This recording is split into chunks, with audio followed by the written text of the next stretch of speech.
యావత్ భారతావని నేడు 80వ స్వాతంత్ర్య దినోత్సవాన్ని ఘనంగా జరుపుకుంటోంది. కాసేపట్లో ఎర్రకోటపై ప్రధానమంత్రి జాతీయ పతాకాన్ని ఆవిష్కరించి జాతినుద్దేశించి ప్రసంగించనుండగా రాష్ట్రాల్లో గవర్నర్లు, ముఖ్యమంత్రులు జెండా వందనం చేయనున్నారు. 15 ఆగస్టు సందర్భంగా ప్రభుత్వ కార్యాలయాలు, విద్యాసంస్థలు, చారిత్రక కట్టడాలు త్రివర్ణ శోభతో వెలుగొందుతున్నాయి.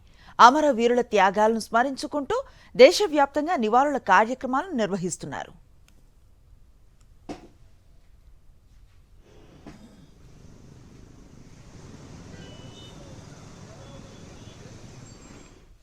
స్వాతంత్ర్య దినోత్సవం సందర్భంగా దేశవ్యాప్తంగా ప్రధాన కూడళ్లు త్రివర్ణ శోభతో వెలుగొందుతున్నాయి.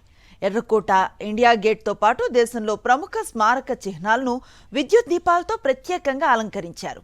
త్రివర్ణ పతాక రంగులతో ముస్తాబైన భవనాలు దేశభక్తి సందేశాన్ని చాటుతూ ప్రతి ఒక్కరిని ఆకట్టుకుంటున్నాయి.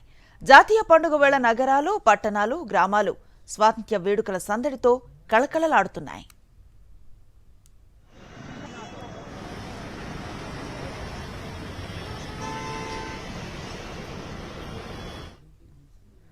ఇటు హైదరాబాద్లో ప్రభుత్వ భవనాలు అందంగా ముస్తాబయ్యాయి. సచివాలయం, అసెంబ్లీతో పాటు పలు ఐకానిక్ భవనాలు విద్యుత్ దీపాల కాంతులతో ధగధగ మెరిసిపోతున్నాయి. రంగురంగుల లైట్లను నగరవాసులు కనువిందుగా మారుస్తున్నాయి. భాగ్యనగరంలో పలు ప్రాంతాలు 3 రంగులమయంగా మారిపోయాయి. 15 ఆగస్టు వేడుకలపై ఉగ్ర ముప్పు ఉన్న నేపథ్యంలో భద్రతా బలగాలు అలర్ట్ అయ్యాయి. ఢిల్లీ సహా ప్రధాన నగరాల్లో ప్రత్యేక నిఘాను ఏర్పాటు చేశాయి. ఇటు జమ్మూ కాశ్మీర్లో భద్రతను అత్యంత కట్టుదిట్టంగా మార్చాయి. పలు ప్రాంతాల్లో అదనపు బలగాలను మోహరించి విస్తృత వాహన తనిఖీలను నిర్వహిస్తున్నారు.